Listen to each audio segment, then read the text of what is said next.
natural, I mean, on good, bad hair from a male perspective? Young. Right, exactly. I think growing up in my day, you know, like you said, it was good or nappy or bad hair. And I've always been told that I had good hair.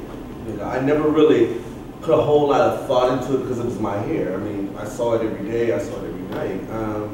And as I was growing up, you know, growing up in the late 80s and the 90s, you were going through a fashion war. You know, Where are you from? I'm from New York. Oh, okay. But there's so much going on, and you want to keep up with the trends. You know, people are doing the colors. They're starting to do the high, low, high right, low left. You know, doing a whole lot of stuff. And I felt like with my hair always grew curly, and I didn't like that curly feel because I felt like I couldn't do anything with it. You know, when everybody else is walking around with a box, mine is coming down into a bob. Right. You know, and it wasn't cool for me. You know, Right. so I started doing the perms and I started doing the colors and adding hair, and I thought that was what was hot because that's what you saw on television. You know, that's what you saw in magazines.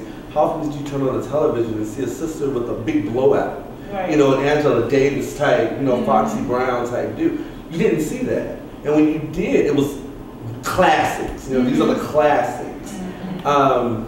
And after a while, for me, it just got a little rhetorical because I saw myself looking like everyone else. You know, and I thought to myself, there has got to be a way that you can rock a hairdo without a perm, you know, or without frying it with blonde streaks and all. It's got to be something that you can do. And I'm an artist, and I started hanging around a different crowd of people who are very expressive with hair, you know, and I saw the sisters and the brothers with the beautiful locks and the naturals, and I thought, well, gee, you look great, you know, and you don't have straight hair, and you have a perm, you know. Exposure. And once I figured out that, gee, I can do a mohawk and have natural hair, or I can do, you know, a box and still have natural hair, I just found that it was more healthy for me. Because my scalp, when I did the relaxers and whatnot, I would find myself having spots or itching and scratching. Hair missing. Exactly. Hair missing, you know, you go to take a shower and half of your hair stays in the tub. I just, you know, it wasn't right for me. And having a beautician or a stylist who didn't really care for you or your hair, they just wanted your money, putting a perm in, you know, going out and grabbing lunch and you coming back an hour later, and this perm is still in my hair, you know, and it's like it's all good. So, you know, with that being said, I found a different circle, you know, and I started seeing there's beauty in everything, you know. Natural hair is beautiful, you know. And more versatile than people give credit for. Exactly. It really is. Exactly. And I mean, I think that we have a better advantage. I mean, no offense to the relaxees, but I feel like we have a better advantage of being natural just because we can wear it straight, we can wear it curly, we can wear the colors. Our hair can take a little more than the relaxed hair, you know what I mean? But the thing is, you have to be exposed to certain things. We have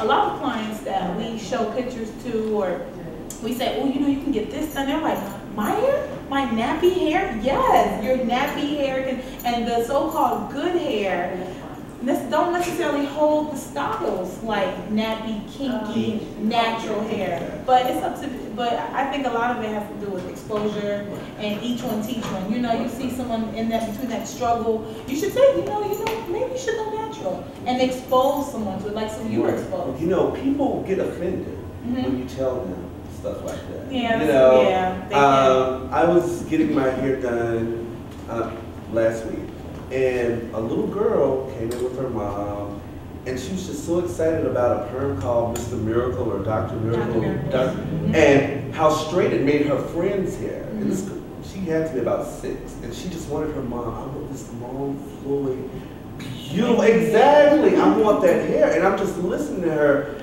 and at the same time, I'm thinking to myself, her hair was already beautiful. You know, it was natural and it was beautiful, but The little girl just did not want to be seen at school the following Monday without that perm. She had to have that perm. That creamy crack. Exactly. That's what we call it, creamy crack. Yeah. So, and she walked out with that perm. And she was so happy, I'm sure. I want to see what people feel about the job industry and hair, as far as have anyone worked in the job industry and have been discriminated against because of their hair being natural. You, Miss Rita? I've had some experience with that twofold. My professional background is in human resources, but prior to that, after graduating, I wore a short natural, and that was in the 60s. And I was going to apply for a job at one of our local companies, a large company. And my husband, now ex-husband, said, I cannot believe you're going down there with no hair on your head. You know they are not going to hire you. And I said, oh, you're crazy. Yes, they are. Well, needless to say, I didn't get the job.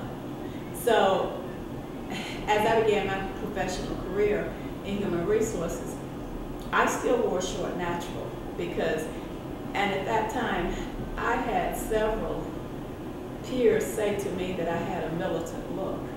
And that bothered me because I was wearing my hair, but because I wasn't conforming to look like someone else, it was felt that I had a militant look. And that really began to bother me. And then I just started looking around and I started realizing that most of us back then, when we began our professional career, it was understood that appearance-wise, we were going to have to conform to look like other people in order to get the job. I think today, though, I think that's changing a little bit because I think natural hair is becoming more acceptable. I've been wearing locks about 8 years. And when I started wearing them, I had so many people tell me, oh, I wish you'd take that mess out of your hair. And I said, I don't have mess in my hair, this is my hair. But you know, in order to wear your hair natural, you've got to be comfortable with who you are. And you've got to understand where you came from. And you've got to understand that there's nothing wrong with the way you look. And one of the things that bothers me most is when I see little girls getting perms. And I hear mothers say, oh, but her hair is so much easier to comb.